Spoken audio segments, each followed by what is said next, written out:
the Department of Transportation told her, said, well, you have to remove 2 of the seats because we want people to be able to pass between the tree and the tables.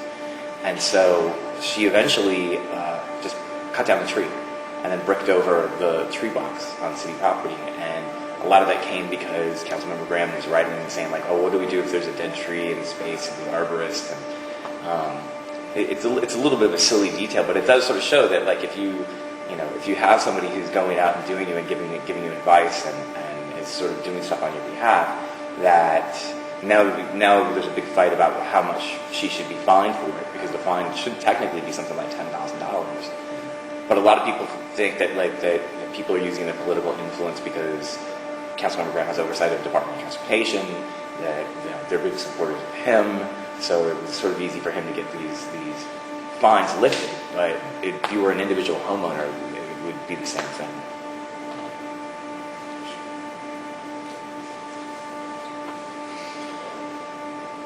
You talk a lot on your website about, I guess,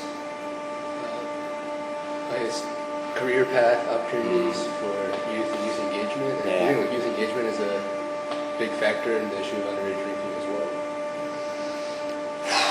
Boy, yeah, I do. I think that, I think that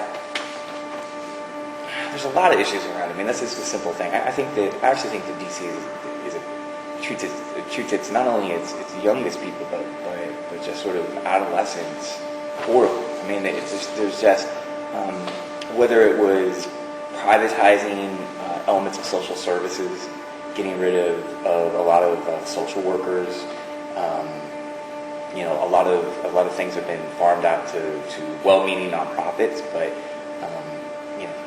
running a nonprofit, there's a lot of times that you're looking for stuff to cut corners in costs. I mean, it's raising money isn't easy, so if you don't raise enough money, you have to find ways to instead of getting a social worker, maybe we'll get somebody who's a counselor or is in training to be a counselor to do something with wraparound services.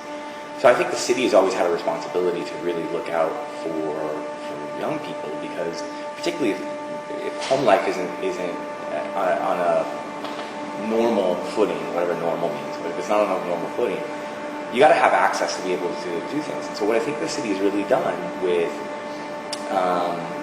and cutting away a lot of the services is that you have people who essentially are looking for different paths. And so alcohol or recreational drugs often is a pathway for people to open up and sort of talk about things that maybe are on their mind a little bit. There's the old Latin saying, vino veritas, in wine there's truth. And I think that a lot of times you get people who, maybe are out with their boys and drinking and they're just sort of hanging out. And then, at a certain point, maybe it's like they want to open up about stuff. And, if you're like a tough kid, you live at 14th and Girard, you live at 17th and Euclid, it's not like an easy thing to go and talk to your boys about it. And if you don't really have anybody that you can turn to and talk to, a lot of people either want to avoid those types of feelings and stuff, or they would use it as a way to open up those communications with maybe people that are sharing life experiences. So to me, that's all part of the series of wraparound services that we really don't do. And it's unfortunate because at that level, it's great to have places like Latin American Youth Center or the Shaw Hammond Collaborative, where kids can go and get an entrance into that. But if that's not a part of the fabric of DCPS or part of the fabric of the district government, to get a kid to come through a doorway it's almost the same thing. To enter the doorway of a church, enter the doorway of a nonprofit or a social services thing. It's almost like a Trojan horse. Sometimes you got to come with some other method. So whether it's your guys' street party or whether it's a basketball camp or something like that, maybe it opens an opportunity to get somebody involved. But the city at its core should have more wraparound social services because, whether it's somebody who wants to get treatment or it's somebody who is dealing with issues around, or somebody who just needs to let go. My father, is incarcerated, and my mom isn't sort of a traditional mom. Those are huge things, particularly if you have no structure at home. You just can't expect somebody on their own to end up being a Rhodes Scholar based without any sort of type of foundation. And I think the city has really punted on its elements of responsibility. It's not directly a pathway saying about youth drinking, but I think that they're all sort of interlinked. You actually said I'm just curious. You said we spend a lot of money in our schools, but it doesn't go to teachers. So what does that mean? So like, I'll use a great example right now of Cardoza. Cardoza has the new track that they redone the swimming pool. This next year it's slated to get a multi-million-dollar upgrade to the facility. But they have about 600 students right now. So the population has halved in the last 5 years. We went from 1,200 students. And Patterson is the only school that feeds into it right now. So instead of trying to figure out a way or a curriculum or a way to sort of draw students back in or make people feel like it's a transformative school, a welcoming environment, we're going to do all these things on sort of the brick and mortar of the school. And we're not really sort of thinking of what's not functioning in the school. You know, if kids will learn in any sort of situation, when LAYC was around the corner, like at the little brick house, or when when Shaw Family Collaborative was running out of people's basements. Same thing with Teen Center from Good Shepherd. They were all running out of horrible facilities. But when you have inspired people who are dedicated to a cause, young people will rise to that challenge. It doesn't matter where you're doing it; it's what's being taught. I think that the success of some of the charter schools has really shown that they'll take surplus equipment and surplus buildings from DCPS and get really inspiring teachers around it, and they'll compete on levels with DCPS that even if you have the first-rate facilities and computers in every classroom, it doesn't really show that you're doing much to affect children's lives. So to me, I think that teachers come first. If you want to be transformative about test scores and close the racial achievement gap in the city, you got to have teachers who are teaching within their field of expertise, and you have to have teachers who are dedicated to this greater cause. Because most people that come into DCPS who are cause-driven are normally here for 3 years, and then they get burnt out and they go to law school or they go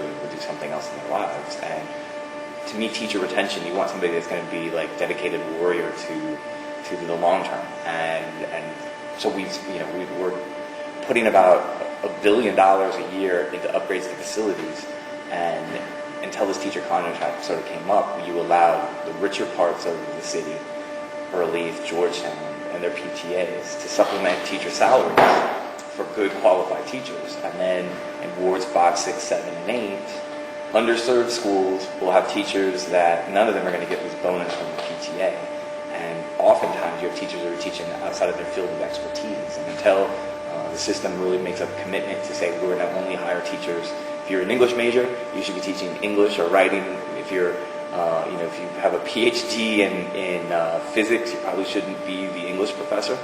My friend Sam he was a Spanish and history major, and of course that means in DCPS he's teaching math. But it's a poor school, and you have a great gifted teacher who's teaching out of a field that he probably shouldn't be doing. You want to have people who are teaching within their field of expertise. That's what I mean when I said that we don't really spend that on teachers. What do you think Ward 1 would look like if alcohol wasn't an issue? If alcohol wasn't an issue, like you mean that in terms of like there were no alcohol at all? No, like if people drank responsibly, basically. Yeah, I think that if you look at U Street and you look at Adams Morgan. Adams Morgan is always the best example because every time that I go out and I knock on doors, like on U Street or Columbia Heights, or well, we want to become the next Adams Morgan. Some of that I think is probably, some of that's probably justifiable, and other parts of it I think are just sort of the reputation that Adams Morgan has. I would think this. I think that nuisance issues are such large part of police time, public urination, drunken disorderly behavior, DUIs, things like that rise to a certain level, and they take up so many of MPD's resources that really violent crimes that happen within the ward are neglected. So I think if you had a more responsible hospitality industry that really sort of focused on responsible drinking, maybe push food aspects or music aspects or different elements to their establishments, rather than there was one bar that I saw had like a mind eraser Wednesdays, and it was essentially like you got 6 beers and 6 shots for $10 or something like ridiculous, like way too low. And that's on their sandwich board that's at the front of their restaurant. That's what they're pushing on a Wednesday night, as opposed to, we have a poetry slam, we have a dinner special, we have a guest chef or something that comes in. So I think if we had more responsible businesses, you would have less issues around drunk driving. You would have less instances of these simple assaults to people like fighting on 18th Street at 3 in the morning, which unfortunately probably we'd have less jumbo slices. Because I think there's a direct correlation between the amount of jumbo slices people eat and how much they've had to drink. So maybe you could live with only 2 super jumbo slice places as opposed to the 6 or 7 of them are out there now. But we have the highest, DC has the highest, or Ward 1 has the highest level of robberies, of muggings in the city. And I think there's twofold around irresponsible